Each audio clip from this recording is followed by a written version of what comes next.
everyone, how are you? We are going to do a new lesson today, and it is from the book of Acts, chapter 27. This is about when Paul was shipwrecked. Have you ever been on a ship? Have you ever been on a boat?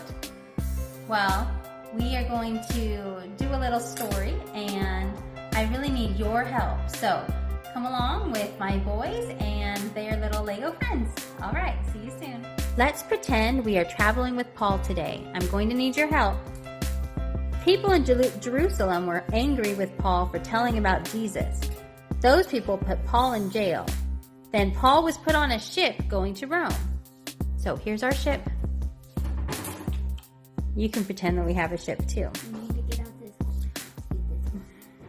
Paul was a prisoner on the boat. So we're going to put a little guy in there to represent Paul.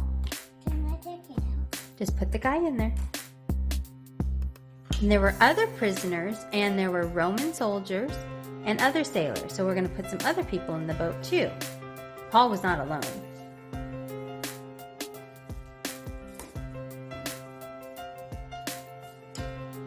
Okay, so I think that's going to be our Roman soldier today. And we have some other people that are... I thought there was one more guy.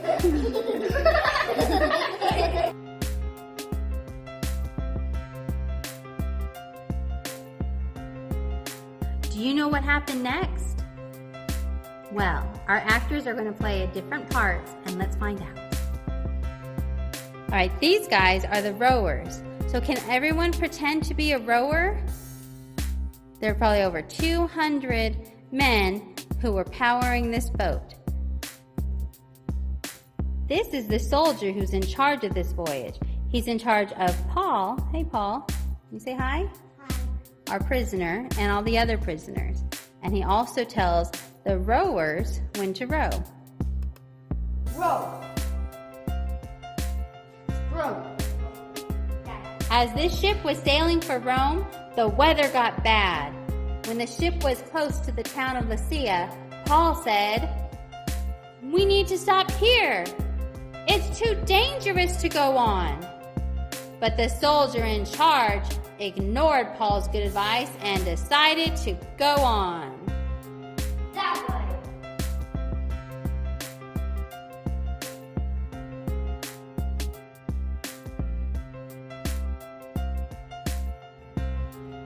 As the ship was sailing along the shore of Crete, there was a big storm. The sailors tried their best to steer the ship, but it was no use. The wind was very strong, like a hurricane. They threw all their extra things overboard.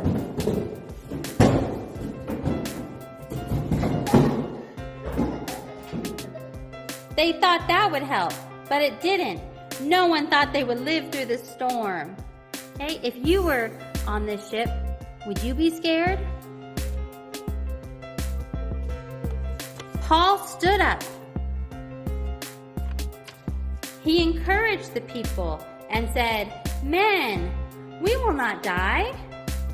An angel of God told me that we will all live. The ship will crash, but we'll be safe. Don't be afraid." The storm continued for 2 weeks. Then the ship hit a sandbar and got stuck in it.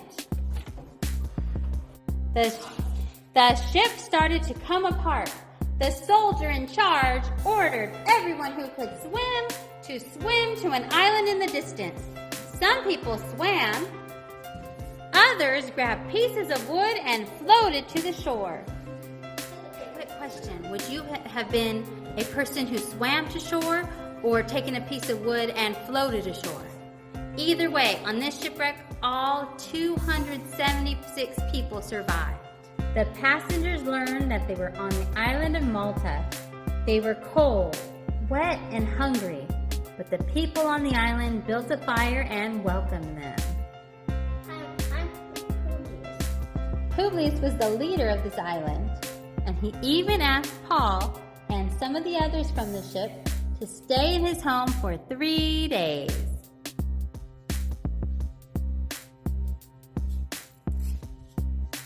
When Paul heard that Publius' father was sick, Paul put his hands on the man and prayed that God would heal him. God heard Paul's prayers and made Publius' father well.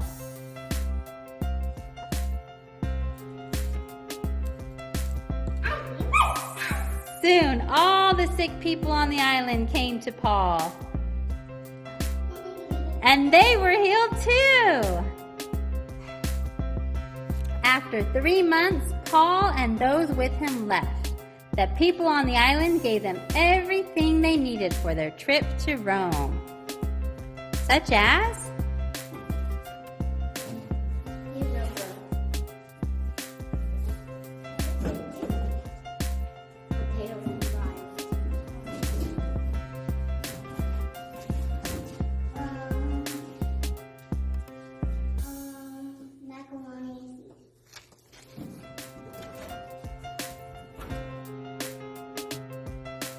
If you want to read more about this true story, look in the book of Acts, chapter 27. And now, what can we learn? What have we learned from Paul? That everywhere he went, he was preaching about Jesus. Yes, everywhere he went. And we can be like Paul too. We can tell others about Jesus. We can tell others about what Jesus has done for us. All right, thank you, and goodbye.